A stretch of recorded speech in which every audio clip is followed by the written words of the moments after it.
those of you who have not been to MITH before, a special warm welcome. It's great to see new faces, and it is especially nice to see familiar faces. So my name is Trevor Munoz. I'm the interim director here at MITH, and I will just do a few introductory remarks, and then we have a special guest to introduce our very special speaker today. So as is our custom at MITH Digital Dialogues, we'll go around the room and just have everyone briefly introduce themselves and say your name and which department or unit or whatever you're from, just so we can sort of recognize each other in the space. So, hi everyone, I'm Didi. I'm from Women's Studies and DCC. Hi, I'm Jenny. I'm from English. I'm Eva. I'm also from Women's Studies and DCC. Hi, I'm Ed Summers. I'm here in MITH and also in the high school. Hi, Brady from Harvard High School. Aaliyah Brown, and I'm the Assistant Director of AdTeam here. Andy from English. Jeffrey, English. Kyle, I'm in English. I'm Ralph from Research Program here at MITH. Susan, and I work the performing arts here and visual book. I'm Jonathan from English. I'm Pritam, and I work at MITH. I'm Martha Nell, and I'm from English and founding director of MITH. I'm Annie. I'm a community member, but my training is in film and television. And I'm Jared, and I'm also from English. Great. Welcome everybody. Thanks for being here. As you've noticed, this is the first digital dialogue of the season, and we're starting out with a blockbuster, so hooray for that. But we have, can I count? 1, 2, 3, 4, 5 more terrific talks this semester. So if you haven't got one of these little flyers, please pick one up. We have a wonderful lineup this fall, Tuesdays at 12:30, right here where you are. Also, I want to mention one other special event. So the AdHum initiative is having an open house this Friday right here in this room at 11 a.m. So you're all encouraged to come to that and find out more about what AdHum will be doing this year, and especially about the AdHum Scholars Program. So that's Friday here at 11. Okay, so without further ado, I will turn it over to Dr. Martha Nell Smith, the founding director of MITH, to introduce our speaker today.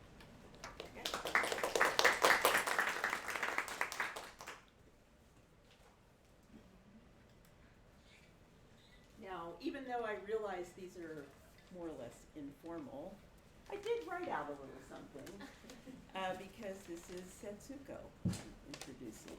And it's an honor to be here, by the way. Setsuko Yokoyama first came to my attention when one of my graduate school comrades, as it were, emailed me from Japan with great excitement, saying that you were coming to the United States and that I had to get to know her. Absolutely had to get to know her. That Setsuko is the real thing, and I'm quoting, I went back and dug out Mark's email, and that she is truly exceptional. That introduction to her was really an understatement. I then met you, Setsuko, when I was invited to give a lecture at the University of Michigan Institute for the Humanities in 2014, and that we were successful in recruiting her to the University of Maryland is something that we should all be congratulating ourselves for. As you know, here in MITH, Setsuko is very much a team player, a leader who is conscientious and mindful of others, one who is committed to making all our work matter and matter for the good of all. Now, in her presentation today, she's going to tell you all about, much more than I can about it, but her dissertation project, her Digital Frost project, is obviously content-rich, creative intellectual work in advanced digital communications. It has pioneering outreach goals designed to optimize academic and cultural exchanges. Disseminating the poetry and talks of Robert Frost through sound files as well as through written inscriptions will help formulate effective ways of persuasively communicating just why the humanities matter. matter to anyone concerned with the human condition, whether they be working in humanities or in engineering, aerospace, whatever. Perhaps it goes without saying, but important to note are more specifics about the fact that Setsuko's scholarship has far-reaching implications for critical advance in a number of fields. The nature of authorship, audience, composition, transmission of poetry, poetic traditions, literary history, 20th century American cultural exchange, information collection, digital humanities, and the humanities at large in the 21st century. So I think it's an honor to have her here, and I will certainly say it's an honor to have been asked to introduce you. Setsuko Yokoyama.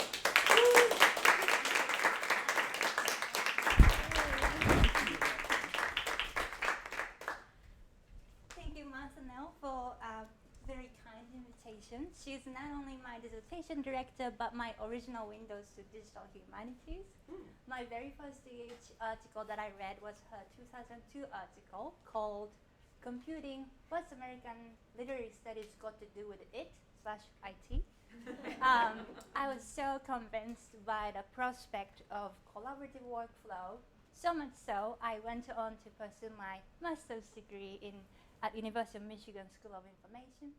While I was there, I asked Masanel to take me as an apprentice to her Dickinson Electronic Archives.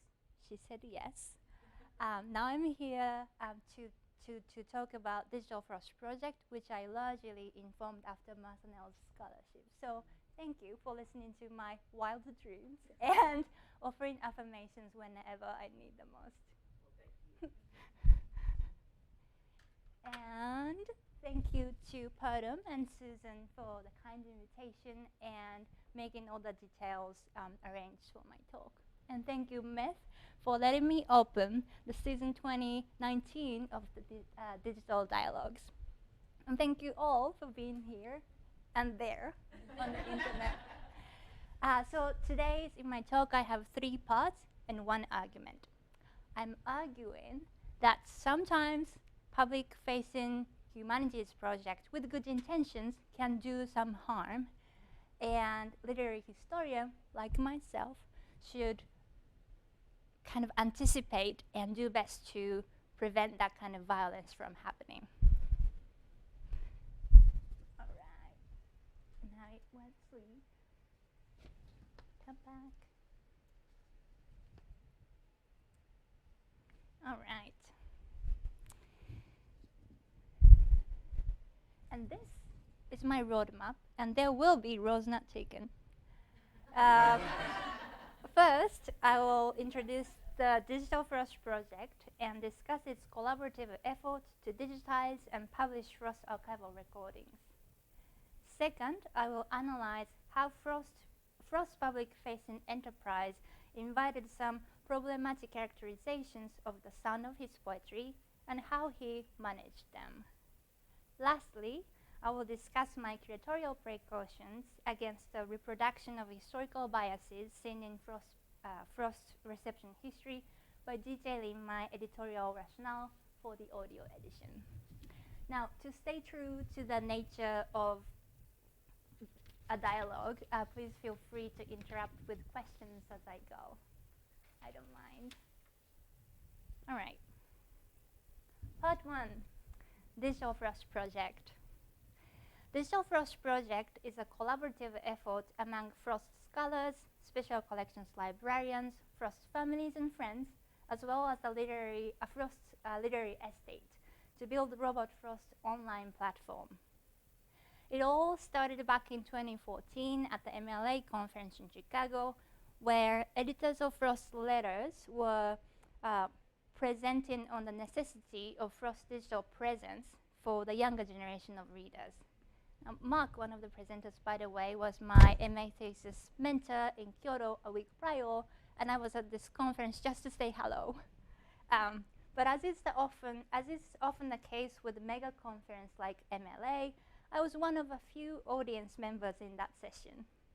Coincidentally, this was about the time I was formulating my upcoming dissertation project at the University of Maryland. So, naturally, during the Q&A session, I raised my hand and said I was interested in materializing the digital presence of frost. Later, Dom, Mark, and I agreed that the pilot project should feature Frost North of Boston, the first American book of poetry that launched the poet's career 100 years ago. Meanwhile, in the library land, Mike Kelly at Amherst College and Jay Setterfield at Dartmouth College had been discussing about the needs to reformat their reel-to-reel audio collections of Frost.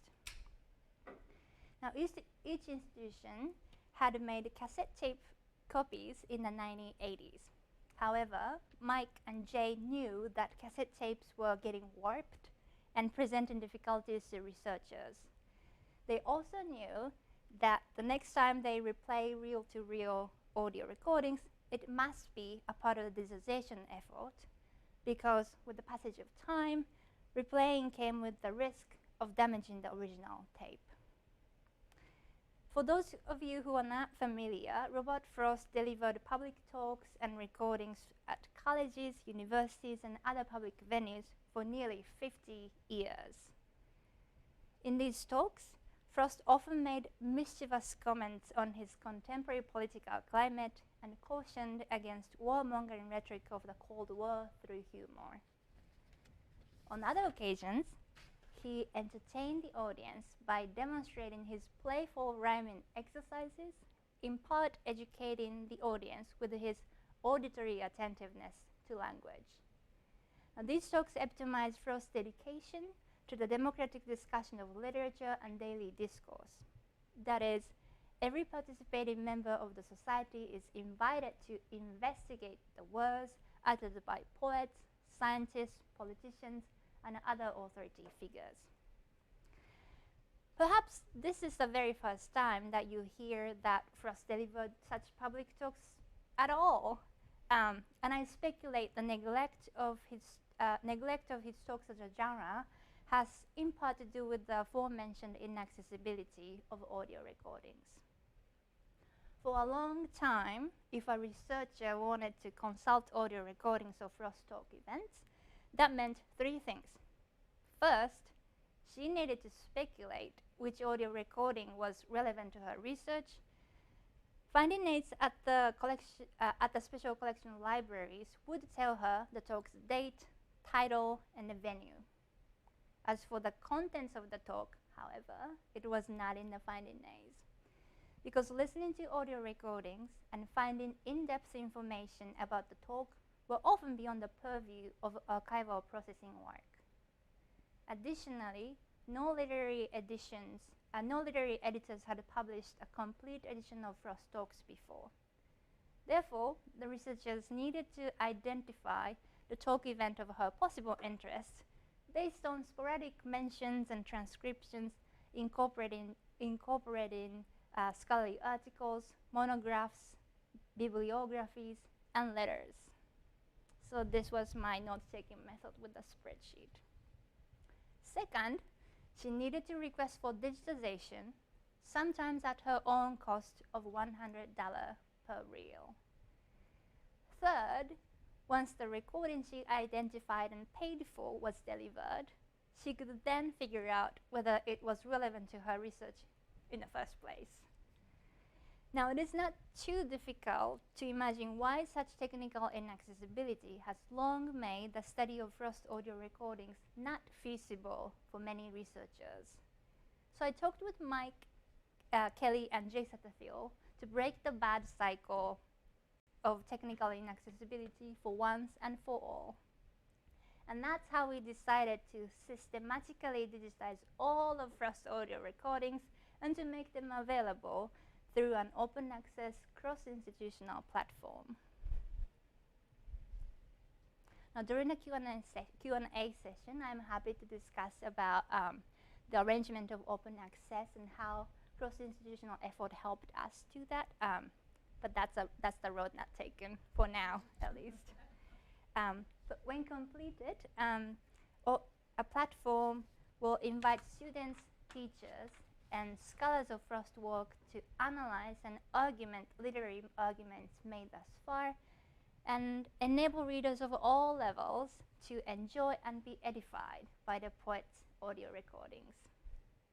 Now, thanks to generous financial support from the Friends of Robert Frost, that's a non-profit organization that used to run Frost Stonehouse Museum up in Vermont, Amherst College and Dartmouth College have digitized their entire Frost audio collections as of this past summer.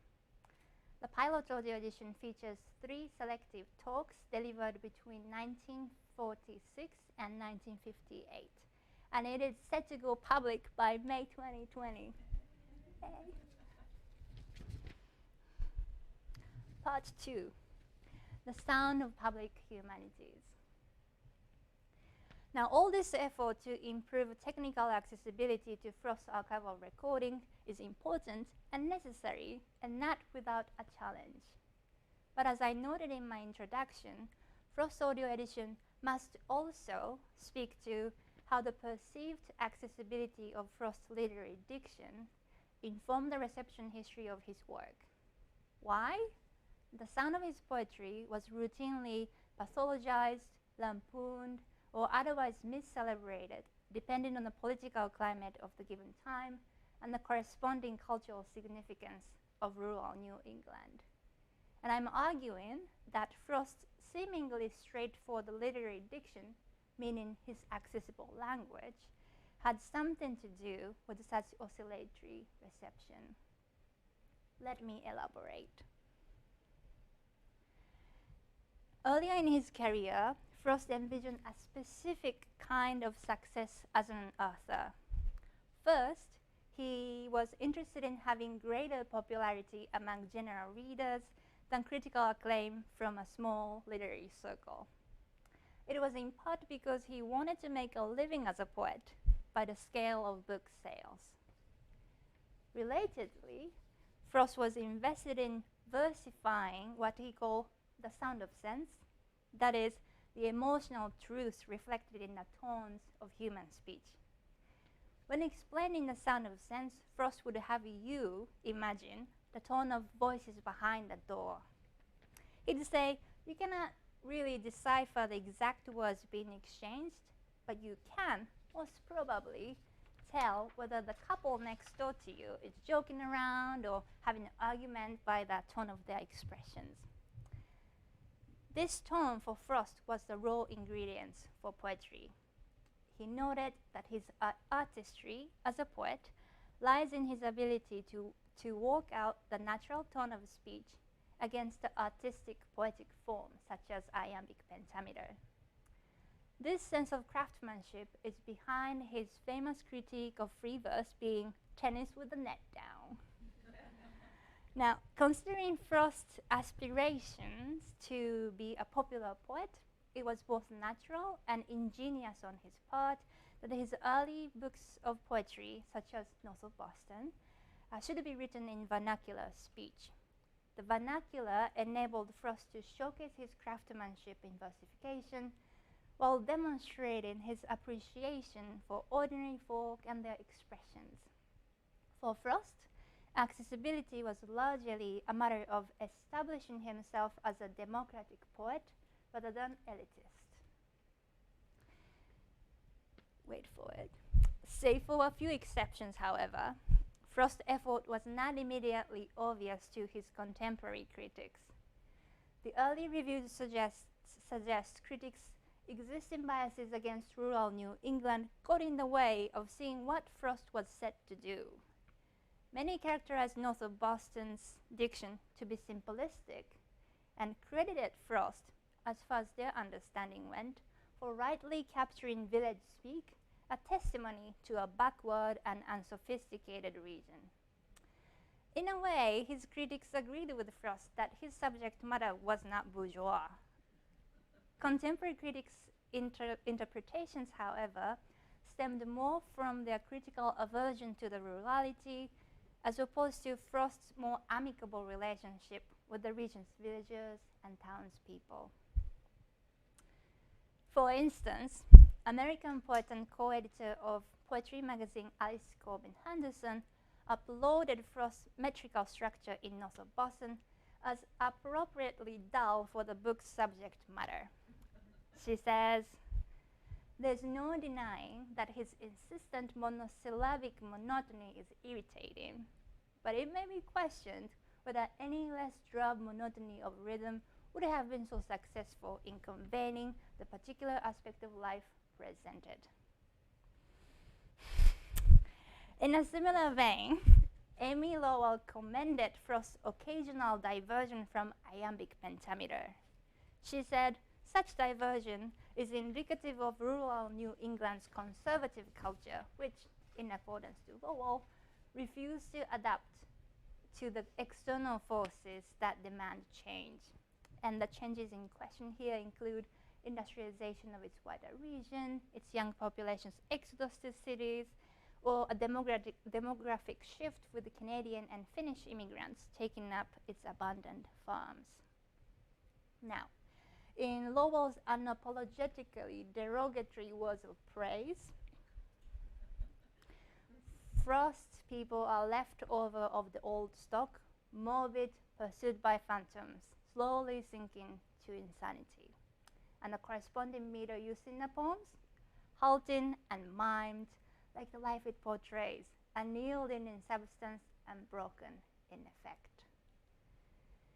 In addition to their tendency to characterize North of Boston as a tale of peasants, critics often projected their literary desire to further romanticize Frost's register by marking, amplifying, and even racializing the difference. Interpreting Frost's simplistic lingo, there was, not mine, as a sign of inexperience, critics routinely offered unsolicited advice on how to improve his poems. Sounds familiar to graduate students, I think. In particular, they lamented the lack of dialect in North of Boston as a lost opportunity for Frost. For example, an article published in the Brooklyn Daily Eagle noted, "Without the dialect, Frost's vernacular is somewhat artless, merely the plain, straightforward speech of plain, straightforward people." Similarly, Lowell argued that Frost should have employed a regional dialect and a corresponding phonetic spelling to assist the readers in reproducing a tone of speech unique to rural New England. Otherwise, Lowell wrote, New England's tones of speech would lose much of their raciness without the peculiar pronunciation that accompanies them. And these are the kind of graphic representation of the dialect Lowell wanted Frost to use, the phonetic spelling. Now, paradoxically enough, by the time the National Council of Teachers of English published a recording of Frost reading Mending Wall and After Apple Picking, among other poems, in 1951, the reviews retained few concerns about regionalism. Instead of characterizing Frost's performance as a testimony to dull, devolutionary rural New England, teachers in 1950s praised Frost's style as a sign of sophistication. Writing for the National Council of Teachers of English Journal, Emma May Leonhard reported how her students were delighted by the moments of heightened and intense simplicity in Frost's performance. Another review published in the Speech Teacher Journal did note the lack of New England dialect as a warning to dramatic coaches and teachers of phonetics. However, instead of lamenting how Frost's performance would have been better had he employed a regional dialect, the review upheld the sound of Frost's poetry as the ideal standard American English for Chinese immigrant students to study. In Speech Teacher Review, there's no more reminiscence of Frost's so-called simplistic diction as being that of the local farmers and other rural folks. Instead, his language is presented as elementary and elegant, fit for English as a second language education. In other words, Frost's language was considered nationally valuable, and and it lent itself to a repressive pedagogical insight for xenophobic and remedial speech science. Now, in the 1910s, Frost knew that sociologists routinely cited his poems, particularly The Death of the Hired Man, to illustrate the plight of distressed agricultural workers in countryside. However, he mostly kept his annoyance and frustration in his personal correspondence.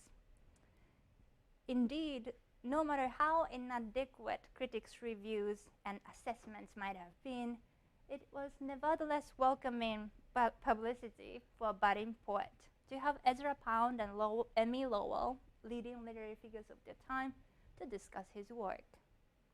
To his credit, Frost's response to misapprehension would soon take a public turn as he starts regularly delivering talks in the 1940s.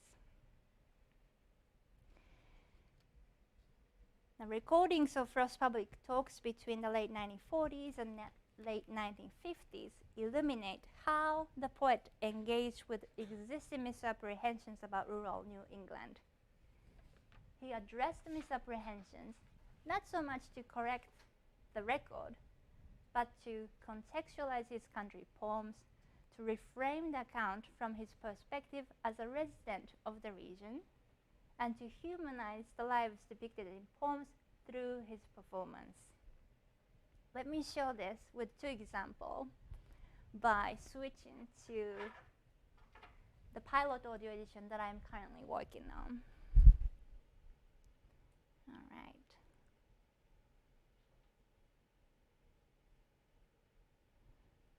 Voila.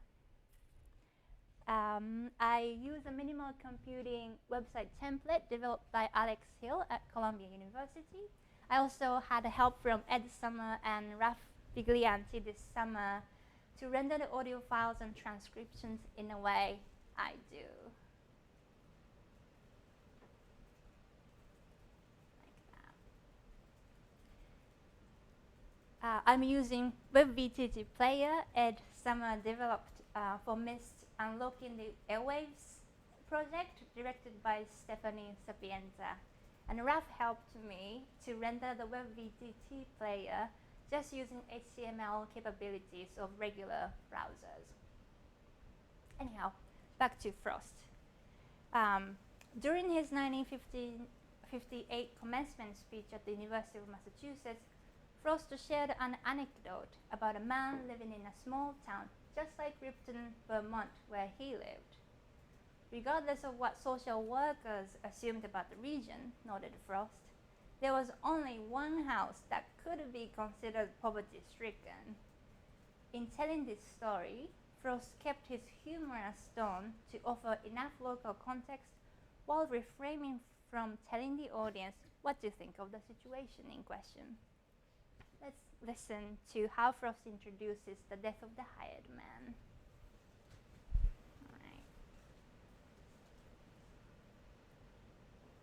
And that isn't made to see just the point of that is the simplicity of it that I've been lived in, that still live with.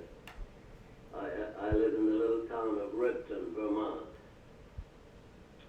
and I suppose there are 200 or 300 people left in the whole township, 10 square miles. There used to be 6 sawmills there, and there used to be 6 schoolhouses. There's one schoolhouse left and no sawmill. And things have declined, but they're quiet, rather fresh, you know. A lot of nice abandoned roads to go walking in. No cars to bother in. So they're nice people too. But the understanding of them is just something that I want to say here. Let me get a mark.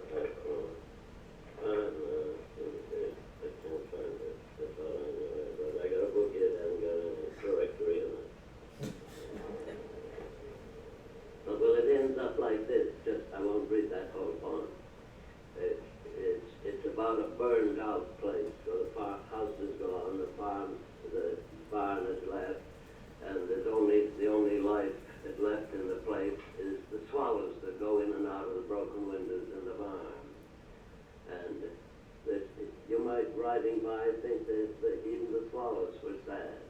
But you have to be versed in country things not to believe that Phoebe's wet. It is not, you can get a good deal of sadness out of it that isn't in it. Things go and things come. And some of our, even you have to live with it a long time to know that some of the things that looks like slum, we got a one-house slum, maybe you say. If you looked all over, you might find something you call our slum, one house. I won't tell you where it is. 10 miles square we are, see. Maybe you couldn't find it. But if we have a one-house slum, the people in it are jaunty about it. You wouldn't want to interfere with them. Social workers better let them alone. And the funny part of it is how much company they have. So many cars parked by the house every night till 2 o'clock in the morning. I don't know about it. And I heard somebody say about another town where there's a house like that. We were comparing towns. He said, oh yeah, he knew somebody over in another place who over in New Hampshire. When he got tired of the crowd, they stay up, very late, have a good time. I don't know what they talk about, what they do. But the man, the head of the family, he said, you folks can stay here all night if you want. I'm going to bed. And he took the tablecloth off the table, wrapped himself in it, and lay down in the corner. That's, one has to be versed in country things to know how to take them. And all. So you can always see him kind of grinning as he delivers this punchline. One has to be versed in country things. I hope you catch how Frost was reorienting the focus on material scarcity to the joy and without romanticizing poverty too much. Concerning the lasting expectation for Frost to perform his poems in a rural New England dialect, Frost mostly read his poems in a careful but rather monotonous style. I understand the reasoning for such performance has to do with not undoing his versification. There were poems, however, Frost preferred to read in a more dramatic manner, such as The Death of the Hired Man and The Witch of Course. The delivery of these narrative poems speaks volume about how the poet met a certain expectation of the audience while not entirely submitting to popular demand. In reading these poems, Frost often offered a disclaimer by first addressing his regret about his poems being co-opted by rural sociology. With such a disclaimer, he suggested that adopting different voices for the characters was in part a matter of practicality, so that the audience members can follow which character was speaking, and that his intention was not to caricature. Let's listen to the talk delivered at the University of Massachusetts in 1957. And I have copies of the poem that he's going to recite, and we won't listen to the entire thing, but I thought you should have the copy of the poem, and these texts are taken from the complete poetry of Robert Frost, the book his audience would have had if they were kind of people who brought the book to the reading. All right.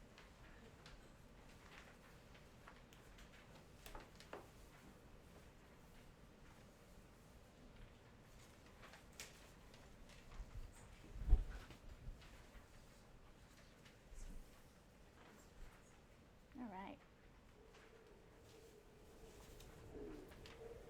I wonder if I read here too recently the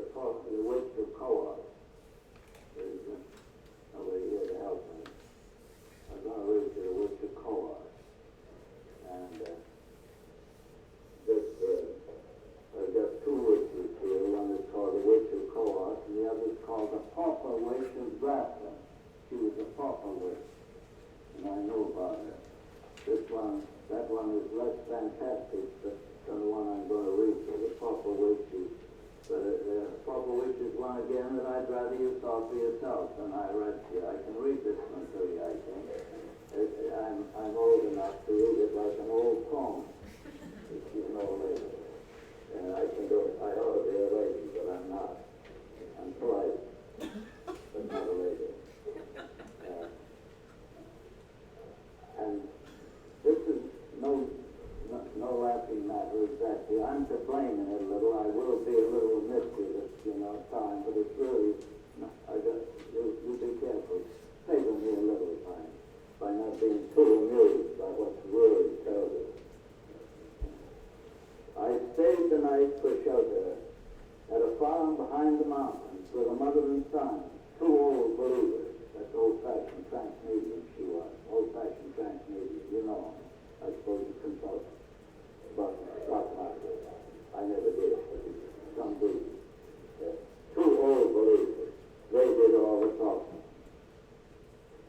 The old lady says, folks think a witch who has familiar spirits she could call up to pass a winter evening, but won't. Should be burned at the stake or something. Some of them spirits isn't button, who's got the button, I would have them know. And the son, he's about 40 years old, he says, Mother can make a common table, rear and kick with two legs like an army mule. And she says, and when I've done it, what good have I done? Rather than tip a table for you, let me tell you what Wall, the school controller, once told me. He said the dead had souls. But when I asked how that could be, I thought the dead were souls. He broke my trance. Don't that make you suspicious that there's something the dead are keeping back? Yes, there's something the dead are keeping back. And the son says, you wouldn't want to tell him what we have up attic, Mother. She says, wrong. The skeleton. And he says, but the headboard of Mother's bed is pushed against the attic door. The door is nailed. It's harmless. Mother hears it in the night, halting perplexed behind the behind the door and head barrier, door and headboard. Where it wants to get is back into the cellar where it came from. And she said, we'll never let them, will we, son? We'll never. And he goes on to play these parts with kind of amplified tone for the old woman character. I think through his unusually hyper-dramatic performance, I think it is as if Frost implied it would be too simplistic for sociologists and other visitors not to realize that they too were studied in return by the locals. If country folks put on a show for interlopers from city to pass the time, such as revealing a scandalous murder mystery, what of it? Unfortunately, dramatic readings of this kind re-invited familiar misapprehensions from inattentive audience members and incidentally caused some of the newspaper's articles to lovingly refer to the poet as a venerable minstrel of New England.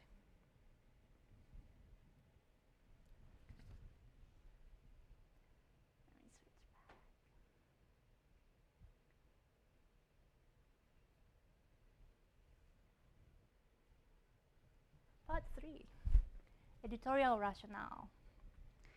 So what should I do with these archival recordings and their problematic reception history, particularly concerning Frost's performance styles? Now, my solution might strike as deceptively simple. Reissue each recording in its entirety. That's it.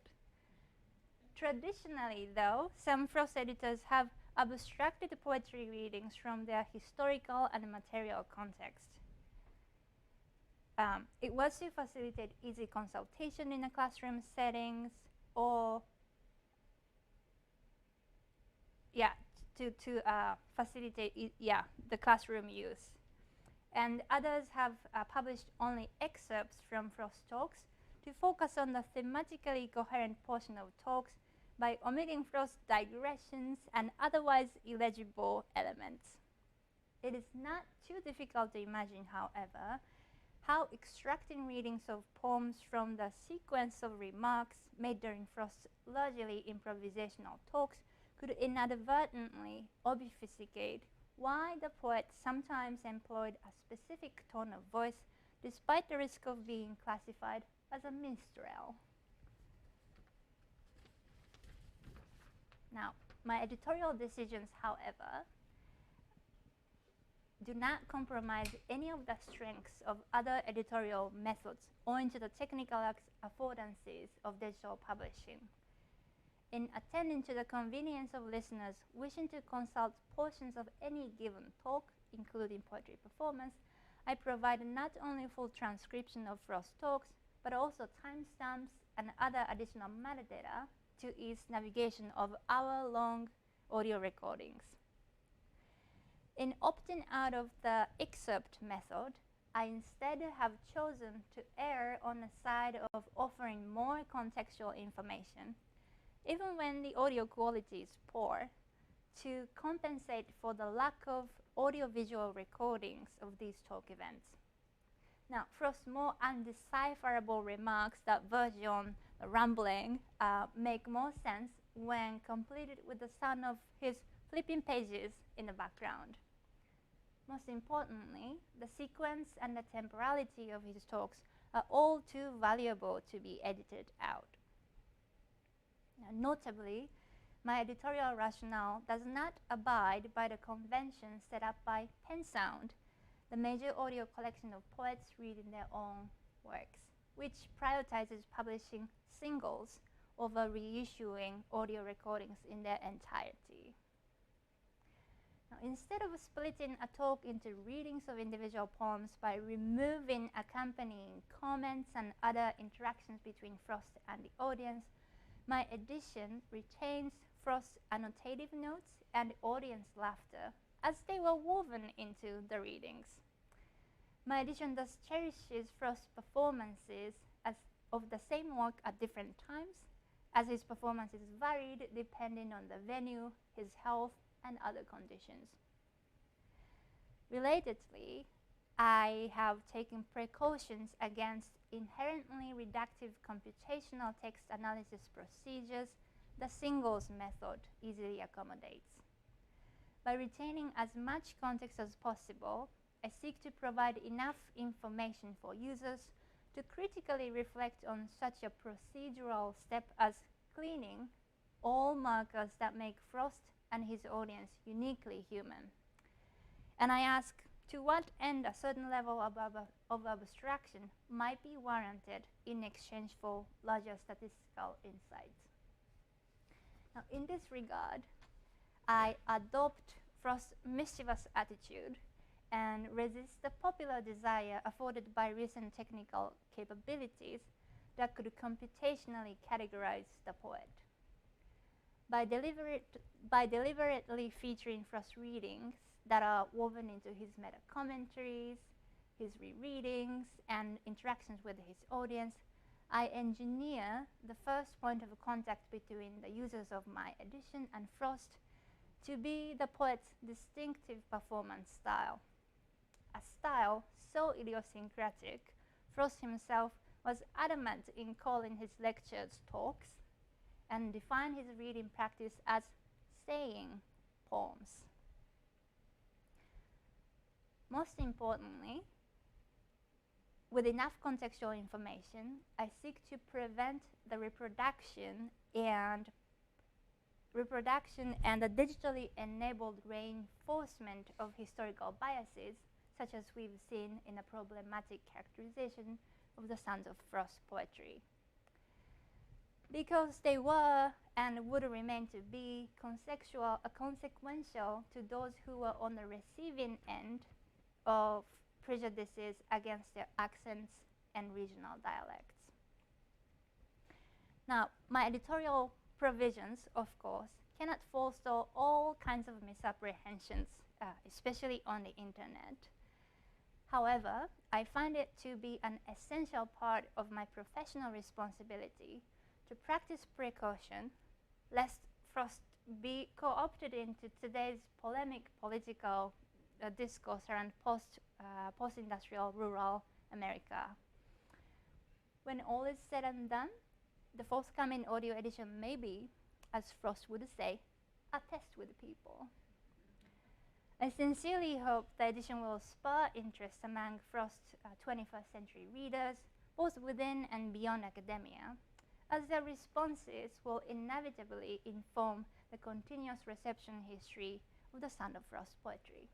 Thank you for listening. We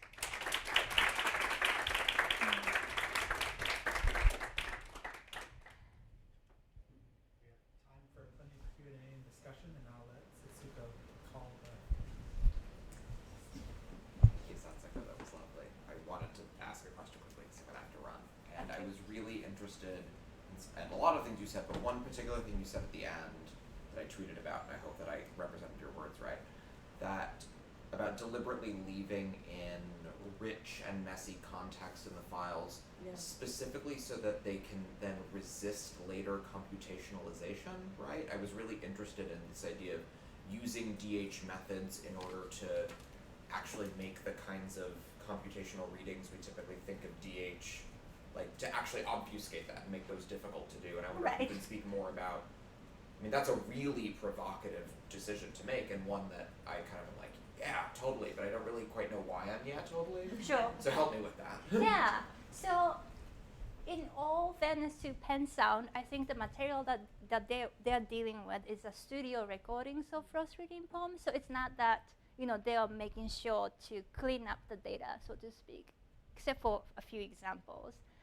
But yes, to your question, I am interested in kind of slowing down the process of computational analysis, because yes, the singles method, you have the data corpus ready to go. You can just do the batch download of the corpus and you clean up whatever, outliers, and then you test your hypothesis about whatever statistical insight you want to test. But as I was saying, there are too many instances of prejudiced interpretation of his sound.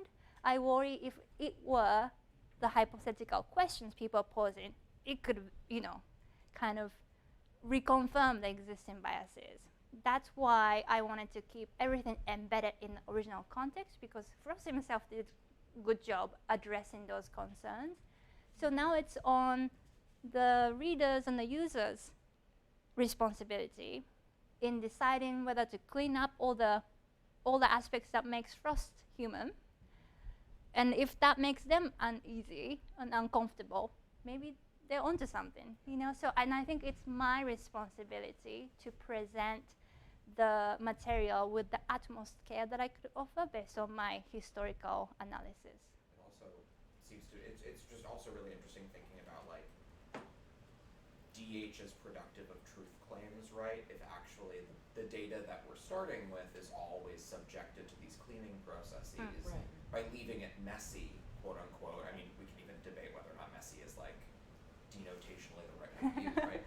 But by leaving it full, by leaving it contextualized, you're also pointing to some really interesting things about what we consider to be truth in DH. So I'm going to ask you more about that later. Yes. Anyway, sorry, other folks. Thank you. No, I think I'm indirectly speaking to this kind of Google search attitude that we all have, right? Like you have some ideas, and you use those words to search for whatever, pages, and they often confirm your existing notion about one thing. So I hope that, the archival materials like this can kind of challenge that type of truth-seeking, just to use your words, approach. Yeah. Yes, Gerald. Towards the end, you used the word improvisatory, and of course, like that's the magic word for me. Right. It Yeah. makes me stand up and want to kind of give me my own little lecture, so I'm going to not do that. But one of the things that, having heard some of Frost recordings, mostly from the old LPs, where things are really cleaned up and sort of like there's a start and end and then the next track and what have you, it was really eye-opening to me to hear some of the sort of hemming and hawing and like some of the stuff you didn't even transcribe, where it was kind of like, and then he starts like another story or whatever. Right. And I wonder, so like one of the features of improvisation that I think is really rich is the way in which people who improvise rely on sort of established tropes or sort of personality quirks and things like that. And so I wonder whether you've noticed in hearing a variety of Frost's talks, like does he have these sort of characteristic tropes that repeat? And is there a way that just sort of, I mean, I'm personally interested in looking at sort of all of the variations in a way, or is he more like really just making shit up as he goes along? No, he did have a main theme of the talk at each event, and it's well known that he didn't write any of his talks. So it looked as if he was just improvising on the go. But no, like when you listen to his recordings, there is a thematic theme that goes through any of the talks. With regard to the improvisation, he sometimes says something unexpectedly, and that was reminded him of something else and kind of plays off of that. So one example being, he was looking for a poem to read, right, like flipping pages, and he says, and I'm kind of speculating because there's no audiovisual recordings, but I think he's speaking to one of the audience members, and he says, I can see you think, I can feel you thinking, something like that. And he says about the other person, who I assume was like glaring into Frost, he says, shoot if you must, something like that. But then the term shooting reminded him of the time when the TV producers and interviewers were fetching him, chasing him with the cameras, shooting pictures, right, to ask about the upcoming election for the John F. Kennedy and trying to get answers out of him. So that's how he kind of does the people, I don't think it was in his mind to speak about that anecdote or that incident, but just because he noticed somebody with a stern look on his face, like, are you going to shoot me? Shoot if you must. And then he goes on to talk about the TV crews shooting him. Yeah, so I think that's very, that happens quite often, that kind of diversion. Yeah.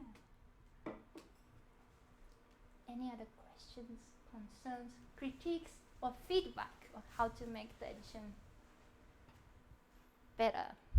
I probably shouldn't even ask this since I have to go in a minute because I have to teach. But I'm curious about this term truth, which you really have avoided, haven't you? And I'm wondering what work that does, and if you want to if you're doing a different kind of work. That makes sense? Yeah. It was Jeffrey's was truth. Yeah, I know it was Jeffrey's. Yeah. And I think. And so I'm querying that because I'm like, I think when I said that, I was referring more to, I'm thinking about like distant reading D8 macro analysis models that are not always positivist in nature, but when we look at something like graphs, maps, and trees, let's say Andrew Piper and Setsuko Yokoyama's a rapist. When we look at something like Andrew Piper's enumerations, he's trying to say, okay, there's something positivist that I'm doing my analysis here based on the underlying literary data. And what I guess what I was pointing to with your work is that you're still treating the literature as data, right? But you're doing something very different to the data. You're making it deliberately illegible in ways that then, if I were to come around, or any one of us were to come around after the fact to say, oh, I want to derive meaning from this, it's more, or figure out the real or whatever, then it's difficult to do so. But I don't want to monopolize the time because it's Setsuko's digital dialogue here. Well, it's a dialogue, so it needs to, you're a dialogue. be like that. So yeah, that's kind of what was on my mind when I used the word truth there, which isn't one I'm married to. I think for me, truth comes in plural. So I'm not saying no to any of the computational method if researchers have any research questions that they want to test, specifically researchers of modernist poetry, because Pen Sound offers a lot of performance recordings for the modernist poets. they should go ahead and do it. But what I am interested in is not only that as the truth that the corpus can tell, but there are other kinds of truth, which is that the Frost was very humorous and charming with his audience, that regardless of his facade, as very approachable as the author, he had a certain line that he didn't let the audience cross. He was meeting certain expectations but not giving in to the popular demand. So that's another thing that that might not be adequately studied through computational method that just looks at the meta and the patterns right across the board. So yeah, truth comes in plural. Messy, yeah. And I'm interested in kind of about the term data. Yeah, whether I'm treating literary corpus as data, I'm a little bit hesitant about all the implication of data because it strips away all the individualities of the collection as a whole. I'm rather more interested in looking at the human aspect than the like a statistical survey, because when somebody like Frost wanted to be different, right, for him to be marketable, for him to be representing what it means to be a national poet, why would we want to kind of belittle that? I think that's what I'm interested in.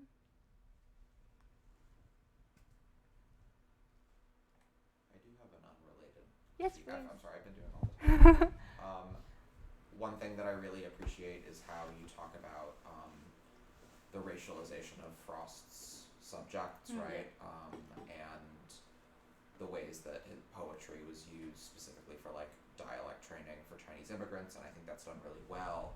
You then use the word minstrel a lot, and I wonder if there's more historicization or thinking about the racialization of the word minstrel, particularly in like that period of 19-teens, 1950 U.S. history, since it is a word you return to a lot, and it sounds like it's a word that Frost's contemporaries were using to describe him.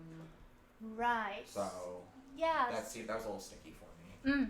Oh yeah, very much so. I mean, like when I first encountered the like a newspaper reporting about his talks or his public appearances, that it was them, those reporters or literary critics referred to him as venerable, right, but minstrel, but in a loving way. They didn't mean any harm. They were using it to just kind of describe what they thought about Frost. Yeah. And it's interesting because that wasn't what Frost was aiming for, but some of the dramatic readings, like the ones that we listened to, has a little bit of, it offers misapprehension like that. And during his career, he had a contemporary poet like Rachel Lindsay, who came a little bit before him, who was doing vaudeville. So that's within the performing genre that was very popular in big cities, and they were doing all this, accents of different immigrant communities and the phonetic spelling that we saw, and sometimes people like play with the puns that had to do with a specific accent, and that was widely popular in cities.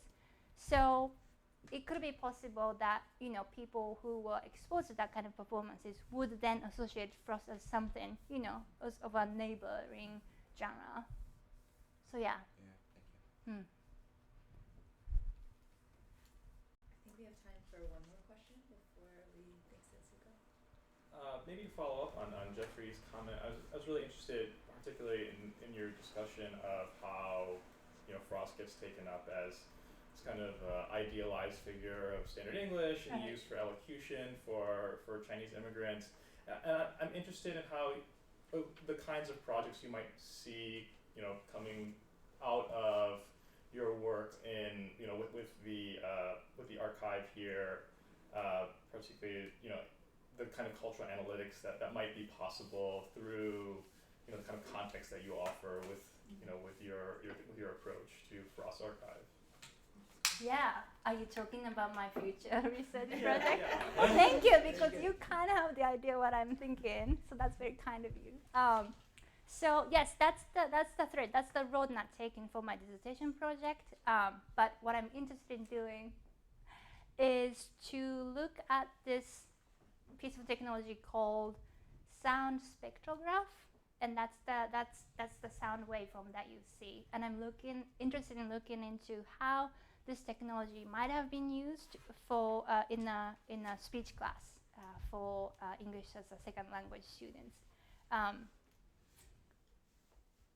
Yeah, so that's another thread of methodology analysis that I'm interested in doing, because this sound spectrograph has this own historical thread, and I'm interested in how the legacy of this piece of technology, which was kind of developed in hand in hand with deaf education and eugenics, so there's that kind of racialization aspect. And I want to see if we today to use sound spectrograph to analyze audio corpus that I am offering, what kind of implications there are to use that kind of technology today. So yes, that's did it yeah, okay, good. Yeah. Thank you so much. Thank you. Thank you for your question.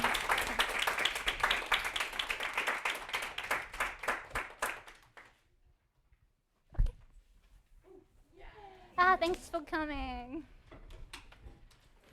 And your questions. Hi. My name is Amy. Setsuko.